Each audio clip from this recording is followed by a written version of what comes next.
Bonjour et bienvenue dans les suggestions cinéphiles de l'Odyssée. Aujourd'hui, la suggestion cinéphile numéro 201. Et cette suggestion cinéphile est consacrée à un film confidentiel, malheureusement confidentiel, mais qui est un remarquable documentaire de création qui s'appelle Jusqu'à la mer et qui a été réalisé par Marco Gastine. Un mot sur Marco Gastine, c'est un Français qui vit en Grèce. Je dirais de lui qui nous a fait l'amitié de venir très souvent à l'Odyssée et qui était là encore samedi dernier, que c'est le plus grec des Français et le plus français des Grecs, puisqu'il a la double nationalité française, il est né en France, et grec, il vit en Grèce.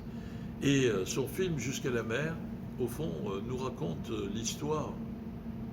C'est un documentaire qui nous parle d'un lieu, d'un hôpital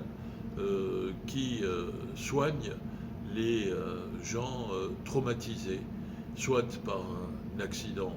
de moto ou de voiture, soit parce qu'ils ont été victimes de tirs, revolver ou fusil, soit parce qu'ils ont plongé dans la mer tellement présente dans ce beau pays qu'est la Grèce, et ils se sont presque quasi brisé la nuque et donc sont soumis à des handicaps de mobilité qui sont extraordinaires. Alors, le film, on pourrait se dire au départ, oui, encore un film, on va voir des éclopés, des gueules cassées en quelque sorte, et qu'est-ce que c'est Eh bien, ça, le film est à voir, parce que le film est une formidable leçon de vie, qui nous rappelle que, d'abord, en privilégiant 4 traumatisés, handicapés moteurs par voie de conséquence, et en nous montrant leurs caractéristiques particulières, leur trajectoire particulière. Et ce documentaire de création met ainsi en place un éventail de protagonistes qui sont très très intéressants. D'une part, un hôpital et son personnel soignant, avec des figures qui sont très attachantes, très émouvantes, et qui montrent que ce personnel soignant ne traite pas la maladie, ce qui est le piège dans lequel risque de tomber, et tombe souvent malheureusement, la médecine, et tombent les soins, n'est-ce pas? On règle la maladie, on soigne la maladie, mais pas les malades. Or, la maladie, elle est dans le corps et elle affecte la personnalité d'individus qui sont en chair et en os et qui ont des pensées, qui ont des rêves, qui ont des souffrances, qui ont des joies et qui ont des espérances toutes singulières et toutes particulières. Et que donc pour la prise en compte de soins, il faut aussi non seulement traiter le traumatisme, mais aussi tenir compte de la personnalité singulière de chacun des patients, de chacun des malades, et cela conformément au serment d'Hippocrate, qui nous vient aussi de cet horizon grec, en plongeant ses racines dans l'Antiquité, bien sûr. Et Jusqu'à la mer, au fond, c'est l'objectif que les traumatisés se donnent. Et en même temps, le film nous montre que dans ce dialogue entre soignants et soignés, il y a lieu de pousser les patients à faire une révolution culturelle dans la manière qu'ils ont de se représenter leur propre corps et leur propre parcours de vie, ce qui signifie qu'ils acceptent, qu'ils ne recherchent pas, à revenir à la situation antérieure au traumatisme qu'ils ont subi, mais parce que cette situation antérieure, elle ne pourra jamais, ou que très très très rarement, se remettre à l'ordre du jour. Et au contraire, il importe que ces patients acceptent, dans un premier temps, la situation dans laquelle de handicap dans laquelle ils sont, pour ensuite rechercher leur propre autonomie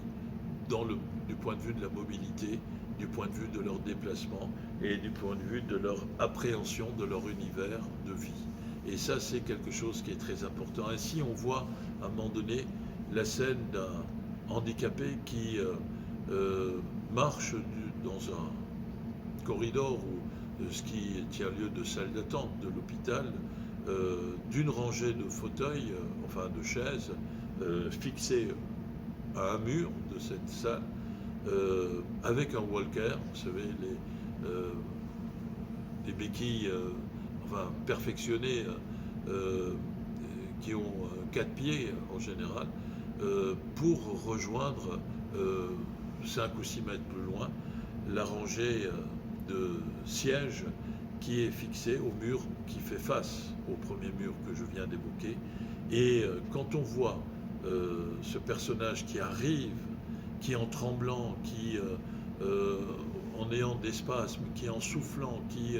en faisant des pauses arrive finalement à l'autre rangée, eh bien c'est comme nous sommes saisis de la satisfaction que peut avoir un spectateur quand il voit un film d'action et que ce film d'action se résout de façon positive pour le protagoniste ou les héros principaux de ce film. Et donc vous voyez que ce documentaire de création, eh bien, arrive à susciter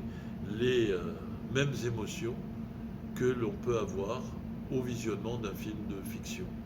Et c'est une façon d'illustrer aussi, dans cette leçon de vie pratique, pragmatique, qui nous est donnée à voir dans ce très très beau film, Jusqu'à la mer, eh bien, on peut voir que la réalité dépasse la fiction, parce que la réalité est aussi faite de toute une série de fictions qui permettent la réalisation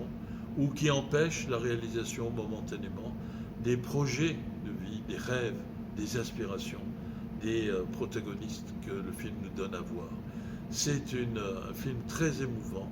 et évidemment le film se termine par, au fond,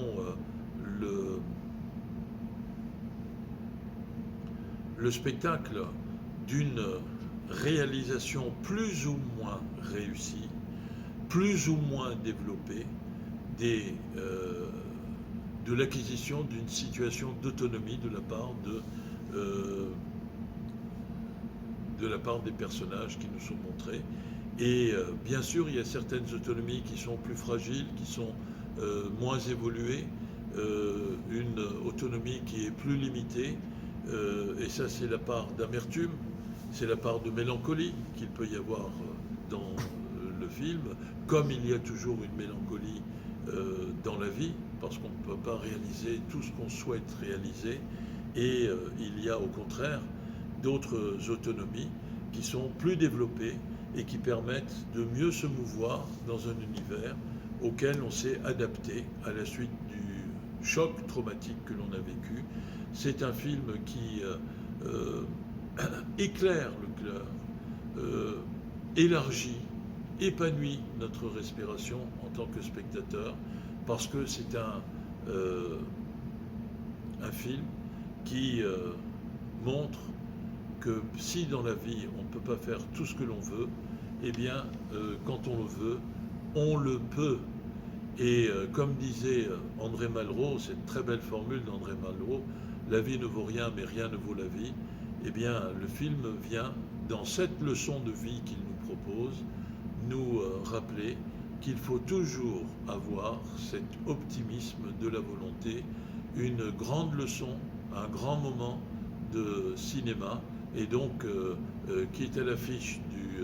de l'Odyssée jusqu'au 8 février, et que pour ma part, en tant que programmateur de l'Odyssée, je vous recommande sans aucun complexe, car c'est un très grand film, très subtil, très sensible, un film qui est à hauteur de sensibilité humaine et qui nous rappelle que nous avons un cœur et que ce cœur, il est fait pour manifester une solidarité et qu'il est important que ce cœur qui s'ouvre aux autres, eh bien, ne nous conduise pas à nous voiler la face, à éviter de voir ceux qui ont été frappés par la vie, qui continuent à rester dans une proximité fraternelle avec nous et qui ont besoin de notre solidarité parce qu'ils sont dans une lutte de volonté formidable pour dépasser la souffrance initiée par le traumatisme qu'ils ont vécu, qu'ils ont subi. C'est un film d'ouverture, c'est un film rayonnant de soleil et qui apaise comme peut apaiser le spectacle de la mer ou le fait de nous plonger dans la mer pour être soutenu par cet élément liquide qui rappelle justement le liquide dans lequel nous baignons dans le ventre de nos mères et quand nous étions dans une situation de fusion, d'harmonie fusionnelle avec la personne qui nous portait en vie et qui nous donna et qui nous a donné la vie. Un film à voir, Jusqu'à la mer, de Marco Gasti. À très bientôt. Merci. Au revoir.